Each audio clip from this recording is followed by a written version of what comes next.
거실에서 보이는 뻥 뚫린 뷰요? 그거 없어도 빌라 잘 팔립니다. 진짜 중요한 건 따로 있어요. 빌라 처음 사는 분들은 이걸 잘 몰라요. 밤 10시에 주차하러 골목 10바퀴 뺑뺑이 돌고 잠든 새벽에 차 빼달란 전화 받는 스트레스. 그런 집은 싸게 내놔도 안 팔립니다. 준신축이면 다 잘 팔릴 줄 알았죠?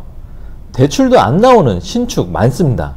실거래가 속이고 물려서 못 파는 집도 수두룩해요. 그런데 왜 어떤 빌라는 일주일 만에 잘 팔릴까요? 팔리는 빌라는 분명히 공통점이 있습니다. 실거주자들이 먼저 선택하는 진짜 기준, 지금부터 3가지 알려드릴게요. 그리고 빌라 살 때 호구되지 않는 꿀팁 하나도 영상 끝에 준비했습니다. 그러니까 이 영상 끝까지 보셔야 합니다. 빌라는 누가 샀냐에 따라 팔리는 속도가 달라집니다. 대부분은 미취학 아동, 초등학생, 저학년 자녀를 둔 30, 40대 또는 60대 이상 장년층이 주요 매수층이에요. 이분들이 공통적으로 선호하는 게 있습니다. 바로 생활동선인데요. 첫 번째로 생활동선이 편리한 곳을 찾습니다. 예를 들어 평지에 있는 빌라, 재래시장 도보권, 초등학교 가까운 곳, 그리고 엘리베이터. 특히 재래시장 근처 빌라는 어르신들이 먼저 봅니다. 마트보다 싸고 바로 앞에서 장을 볼 수 있으니까요. 어르신은 마트보단 시장을 좋아합니다. 아이 키우는 부모 입장에서도 간단히 간식도 사 먹이고 소량 장도 보고 이런 동선이 편리한 빌라가 훨씬 빨리 나갑니다. 마트는 가려면 차를 가지고 나가야 하니까요. 대용량 장을 볼 때 유리하죠. 초등학교도 마찬가지입니다. 내 아이가 8차선 대로변 횡단보도를 건너서 학교를 통학한다고 생각해 보세요. 엄마뿐만 아니라 아빠들도 걱정합니다. 하지만 초등학교 주변 평지 빌라라면 얘기가 다릅니다. 대로변 횡단보도를 위험하게 건너지 않아도 되고요. 아이가 안전하게 통학할 수 있는 장점이 있습니다. 더군다나 학교 주변 200m는 상대 보호 구역으로 유흥업소, 숙박업소, 게임업소 같은 업종은 엄격한 제한으로 아예 들어올 수가 없습니다. 그만큼 주변 치안도 좋다는 얘기죠. 엘리베이터도 중요합니다. 있으면 당연히 좋은데 없을 경우엔 꼭 1, 2층만 보세요. 어르신이 매수하려고 봤다가 4층 계단집이면 무조건 패스입니다. 1층을 할 경우엔 반층 계단이 있는 1층을 선택하세요. 아니면 반지하가 있는 1층을 선택하시면 됩니다. 이유는 지면에 붙어있는 1층은 춥습니다. 단열에 불리하고요. 습기도 올라올 수 있습니다. 반층 올라가거나 아래 반지하가 있을 땐 괜찮습니다. 그리고 출입문이 휠체어가 다닐 수 있으면 금상첨화입니다. 장년층 중에서 부모님 집을 찾는 경우 1층에 휠체어 출입 가능한 빌라를 찾는 분들이 계시거든요. 요즘 기대 수명이 점점 늘어가고 있습니다. 장년층 중에 다리가 불편한 분들이 계시기 때문이죠. 두 번째, 뷰보다 차입니다. 자다가 차 빼달라는 전화 받아보신 적 있나요? 주말에 간만에 늦잠 좀 자려 하는데 정말 짜증납니다. 빌라 살아보지 않으면 절대 알 수가 없죠. 실제로 경매로 낙찰받은 집이 너무 마음에 들어 하시는 분이 계셨는데 밤마다 주차 전쟁에 지쳐서 결국 6개월도 못 살고 매도하셨어요.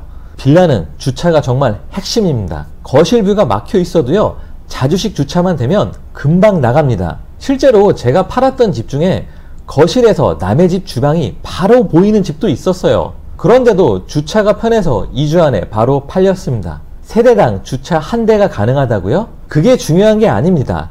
1열 주차면 소용이 없어요. 전화 오면 빼줘야 합니다. 3열 주차가 돼 있으면 차 3대가 움직여야 합니다. 빌라에서 주차가 편하다는 얘기는 세대당 1대가 확보가 되는데 내가 주차하고 나서 차를 빼주지 않아도 되는 집을 말하는 겁니다. 특히 지하 주차장 있는 빌라는 거의 유니콘이에요. 무조건 매도된다는 수준으로 인기가 높습니다.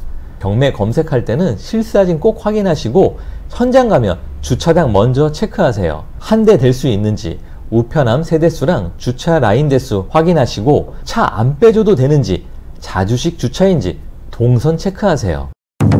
빌라 사는 사람은 실거주하는 분들이니까 편하고 실면적이 넓은 집을 찾지 않나요? 그런 말 많이 들으셨을 겁니다. 그런데 아닙니다. 지하철 도보 15분 이내, 버스는 5분 이내 거리여야 합니다. 실거주자가 집을 보기도 전에 필터링하는 기준이에요. 특히 나중에 팔려고 할 땐 이게 결정적 차이가 됩니다. 교통 불편한 빌라는 뷰가 좋고 내부가 좋아도 고정 매수층이 줄어듭니다. 반대로 지하철이 가까우면 실거주도 되고 월세 수요도 있고 투자자, 실수요자, 수요가 같이 붙어요. 이게 바로 단기 매도 가능한 집의 특징입니다.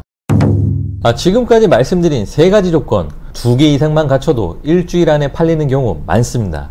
그만큼 해당되는 집이 많지 않고 해당되면 일반 매매로는 비싸게 나옵니다. 그래서 이런 집은 경매로 사는 게 훨씬 유리합니다. 이제 제가 진짜 마지막으로 드리고 싶은 말씀은요. 빌라 살 때 이걸 모르면 호구될 수 있어요. 이거 하나만 체크해도 눈탱이 맞을 일이 없습니다. 바로 등기부 등본, 그것도 내가 살 집 말고 다른 호수 등기부 등본입니다. 왜냐고요? 다른 호실 거래 내역을 보면 그 동네의 진짜 실거래가와 매도 흐름이 다 보입니다. 내가 사려는 집은 2억이라고요? 근데 옆집이 1억 6천에 최근 거래됐다면요? 이건 거의 4천만 원 손해보고 들어가는 겁니다. 단돈 700원만 내면 볼 수 있어요. 근데 이걸 안 보고 사면 진짜 7천만 원 손해볼 수도 있습니다. 만약에 불안하다면 전체 호실 등기부 다 떼보세요. 그게 경매에서 눈탱이 안 맞는 가장 확실한 방법입니다. 저는 이거 모르고 물려서 1년 넘게 못 판 사람 여러 명 봤습니다. 그분들 공통점은 사람 말을 믿었지 서류를 안 봤다는 거예요. 여러분, 말이 아니라 데이터와 수요층이 답입니다. 그리고 그걸 보는 눈, 제가 흑자경매TV에서 계속 알려드리겠습니다. 이렇게 말하는 분도 계십니다. 대지 지분은 안 따져도 되나요? 구축은 안 팔린다던데요? 재개발 투자는 빌라 반지하가 더 유리한데요? 네, 맞습니다. 다 맞는 말이에요. 그래서 제가 계속 말씀드리는 겁니다. 좋은 빌라는 객관식이 아닙니다. 개별, 주관식 문제입니다. 대지 지분이 커도 사줄 사람이 없으면 못 팝니다. 구축이어도 생활동선, 주차, 교통, 수요층에 맞으면 금방 팔립니다. 결국 이 집을 누가 사줄지 그 지역에서 어떤 수요가 살아있는지를 먼저 봐야 합니다. 경매든 일반 매물이든 모든 판단은 수요자가 누구인지에 대한 분석에서 시작됩니다. 저도 처음엔 뷰 좋은 집, 준신축집만 찾아다녔습니다. 근데 그런 집들이 오히려 대출도 안 되고 매수자가 없어서 몇 달씩 매물로 떠 있기도 했어요. 반면에 재래시장 근처 구축 빌라를 낙찰받고 도배 한번, 청소 한번 해서 딱 일주일 만에 파는 걸 본 적이 있습니다. 그때 깨달았습니다. 부동산은 내가 좋다고 느끼는 게 중요한 게 아니라 누가 돈 주고 사줄지부터 먼저 봐야 한다는 걸요. 빌라 경매 생각보다 복잡하고 어렵죠. 그래서 제가 잃지 않는 기준부터 먼저 잡아드렸습니다. 그리고 만약 아직도 권리 분석이 무섭다, 입찰 전에 뭘 체크해야 할지 모르겠다, 그렇다면 걱정하지 마세요. 제 채널에 초보자를 위한 실전 영상들 많이 준비되어 있습니다. 천천히 하나씩 보시면서 이해하시면 됩니다. 오늘 내용이 조금이라도 도움이 되셨다면 앞으로도 잃지 않는 경매 함께 하실 수 있도록 구독과 좋아요 꼭 부탁드립니다. 그럼 우리 모두 흑자 경매 합시다. 바이바이.